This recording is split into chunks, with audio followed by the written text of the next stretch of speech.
Hello friends, स्वागत है आपका हमारे यूट्यूब चैनल पार्थ एकेडमी में। आज हम डिस्कस करेंगे static electricity and dynamic electricity में डिफरेंस, जो कि क्लास 10 चैप्टर 1 का सेकंड टॉपिक है। Static electricity and dynamic electricity. इससे पहले वीडियो में हमने डिस्कस किया था कि चार्ज क्या होता है। चार्ज को समझने के लिए हमें एटॉमिक मॉडल और चार्ज ऑफ इलेक्ट्रॉन्स को समझना जरूरी था, लेकिन यहाँ पर जो हमें समझना है वो है स्टैटिक इलेक्ट्रिसिटी और डायनेमिक इलेक्ट्रिसिटी में क्या डिफरेंस है। तो इसको समझने के लिए हमें सबसे पहले ये देखना होगा कि इलेक्ट्रिसिटी क्या है। इलेक्ट्रिसिटी है फ्लो ऑफ चार्ज, लेकिन जब चार्ज फ्लो होने लगे तो वो जो इलेक्ट्रिसिटी होती है उसको हम डायनेमिक इलेक्ट्रिसिटी कहते हैं या करंट इलेक्ट्रिसिटी बोलते हैं, जो कि हमारे घरों में जो यूज़ होने वाली बैटरियों के अंदर यूज़ होती है।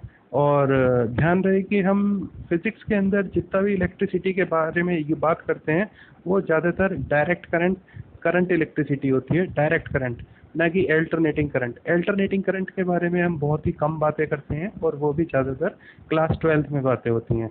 तो स्टैटिक इलेक्ट्रिसिटी के बारे में जब हम बात करेंगे तो स्टैटिक इलेक्ट्रिसिटी क्या है ये समझने के लिए हम एक एग्जांपल लेंगे। अक्सर हमने अपने घरों में देखा है कि हम जब भी कोई बैलून लेते हैं और बैलून को अपने बालों से रब करते हैं और उसके बाद उसे दीवार पर फिक्स करने की कोशिश करते हैं, तो बैलून जो है वो दीवार पर चिपक जाता है बिना किसी एडहेसिव की हेल्प से।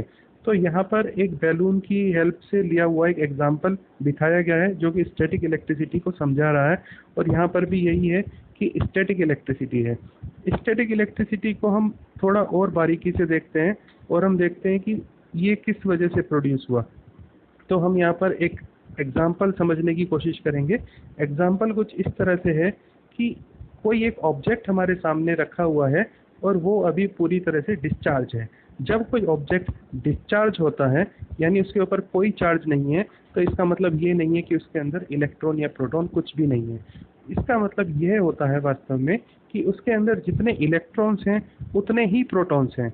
जितने इलेक्ट्रॉन्स हैं उतने ही प्रोटॉन्स होने की वजह से पॉजिटिव चार्ज और नेगेटिव चार्ज की क्वांटिटी बराबर हो जाती है और ऑब्जेक्ट हमारा न्यूट्रल हो जाता है या फिर विदाउट एनी चार्ज हो जाता है। लेकिन अगर किसी वजह से हम किसी ऑब्जेक्ट को दूसरे ऑब्जेक्ट के साथ रब करते हैं तो ऐसे में इलेक्ट्रॉन्स का ट्रांसफर हो जाता है, या तो इलेक्ट्रॉन उससे निकल जाते हैं या इलेक्ट्रॉन उसमें ऐड हो जाते हैं।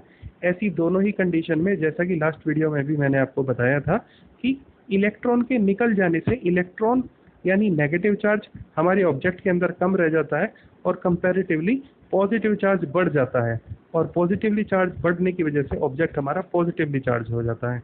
दूसरी तरफ इलेक्ट्रॉन निकल के जिस ऑब्जेक्ट में गए हैं वो ऑब्जेक्ट नेगेटिवली चार्ज हो जाता है, और नेगेटिवली चार्ज होता है वो इलेक्ट्रॉन की अधिकता की वजह से या कंपैरेटिवली टू द प्रोटॉन्स, ज़्यादा इलेक्ट्रॉन्स हो जाने की वजह से।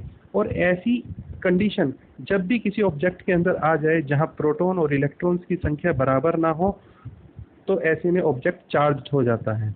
ऐसी कंडीशन को हम स्टैटिक इलेक्ट्रिसिटी वाली कंडीशन से भी कंपेयर कर सकते हैं। समझिए कि हमारे पास नॉर्मली हमने सभी ने अपने घरों में टीवी स्क्रीन के ऊपर चार्ज को एक्सपीरियंस किया है। जब हम कभी टीवी को बंद करते हैं या टीवी को स्टार्ट करते हैं तो टेलीविज़न की स्क्रीन एकदम से चार्ज हो जाती है, और उसके पास जब हम अपना हाथ लेकर के जाते हैं तो हमारे हाथ के जो बाल हैं, रोम हैं, वो एकदम से सीधे हो जाते हैं और हम एक फोर्स को हल्का सा एक्सपीरियंस करते हैं कि जैसे हमारे बालों को अट्रैक्ट कर रही है टीवी स्क्रीन। यही स्टैटिक इलेक्ट्रिसिटी है। ये स्टैटिक इलेक्ट्रिसिटी बहुत कम भी हो सकती है लेकिन बहुत ज़्यादा भी हो सकती है। बहुत ज़्यादा होने का केस कुछ इस तरह से है कि अगर हम स्टैटिक इलेक्ट्रिसिटी में चार्ज बहुत ही ज़्यादा इकट्ठा हो जाए, जैसे कि बादलों में हो जाता है। जब हम देखते हैं कि बादलों में से ऊपर से बिजली चमकती है या बिजली गिरती है, ये एक स्टैटिक इलेक्ट्रिसिटी का एग्जांपल है। और विश्वास कीजिए इसमें इतनी इलेक्ट्रिसिटी होती है कि इससे हम अपने पूरे शहर को, दिल्ली जैसे बड़े शहर को, पूरी इलेक्ट्रिसिटी प्रोवाइड कर सकें। तो जब चार्ज बहुत ज़्यादा इकट्ठा हो जाता है तो बहुत ज़्यादा स्टैटिक इलेक्ट्रिसिटी होती है। लेकिन परेशानी की बात यह है कि स्टैटिक इलेक्ट्रिसिटी बादलों से किस समय ऊपर से आ जाए इसका हमारे लिए कोई भी पक्का समय नहीं होता, और इस वजह से हम इस स्टैटिक इलेक्ट्रिसिटी को यूज़ भी नहीं कर सकते। दूसरी तरफ डायनेमिक इलेक्ट्रिसिटी या करंट इलेक्ट्रिसिटी जो होती है, इसमें इलेक्ट्रिसिटी में बहुत अधिक कंट्रोल होता है। यहाँ पर हमें बैटरी का यूज़ करते हैं। बैटरी जैसा कि आप सर्किट में देख रहे हैं, बैटरी जो है इसके अंदर एक पहले से वोल्टेज है।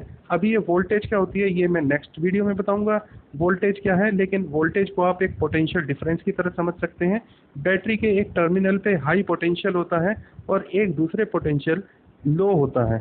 दोनों टर्मिनल में पोटेंशियल का डिफरेंस हो जाता है और इस डिफरेंस को हम वोल्टेज की तरह समझते हैं। जितना ज़्यादा डिफरेंस उतनी ही हाई वोल्टेज। तो इन दोनों के बीच में जो डिफरेंस है इसको हम कहते हैं बैटरी के अंदर एक वोल्टेज आ गई है। उस वोल्टेज की वजह से जब हम एक सर्किट कंप्लीट करेंगे, सर्किट को वायर की हेल्प से किसी एक अदर सोर्स से कनेक्ट करते हैं तो फिर वो एक रेस्पॉन्स देता है। अगर वो कोई साउंड है तो हो सकता है साउंड प्रोड्यूस करे, हीट प्रोड्यूस करे, लाइट प्रोड्यूस करे या एनी अदर मैकेनिकल पावर, किसी भी तरीके की हम एनर्जी के फॉर्म में ले सकते हैं बैटरी के सोर्स से। ऐसे केस में जब हमारा सर्किट कंप्लीट हो जाए, यानी नेगेटिव चार्ज पॉजिटिव चार्ज और उस दोनों को कनेक्ट करने वाला एक कोई डिवाइस हम यूज़ करें, तो वो सर्किट कंप्लीट होने की वजह से ऐसे में चार्ज का फ्लो हो जाता है स्टार्ट। चार्ज का फ्लो स्टार्ट होता है, आप यहाँ से देख रहे हैं कि एक यहाँ एरो बना हुआ है, फिर इधर है, फिर इधर है और फिर इधर की तरफ हमारा चार्ज का फ्लो लगातार बन रहा है। ये चार्ज का जो फ्लो है ये हमें बताता है कि हमारा स्टैटिक इलेक्ट्रिसिटी नहीं है, डायनेमिक इलेक्ट्रिसिटी है, क्योंकि चार्ज हमारा रेगुलरली फ्लो हो रहा है। ऐसी कंडीशन को हम डायनेमिक इलेक्ट्रिसिटी बोलते हैं, जब चार्ज का फ्लो एक क्लोज सर्किट में हो जाए। क्लोज सर्किट यानी चार्ज का फ्लो रेगुलर चलता रहे चलता रहे चलता रहे। ये हमारा एक कंडीशन है डायनेमिक इलेक्ट्रिसिटी या फिर डायनेमिक करंट के लिए या करंट इलेक्ट्रिसिटी को। दूसरी तरफ स्टैटिक इलेक्ट्रिसिटी होती है जिसमें कि हमारा रेगुलर फ्लो नहीं होता है, सिर्फ चार्ज एक बारी में एक झटके में, ध्यान रहे एक ही झटके में सारा करंट हाई पोटेंशियल से लो पोटेंशियल की तरफ चला जाता है। ऐसे में जो करंट होता है उसका एक झटका महसूस किया जाता है और ये झटका जो है काफ़ी तेज भी हो सकता है और बहुत हल्का भी हो सकता है।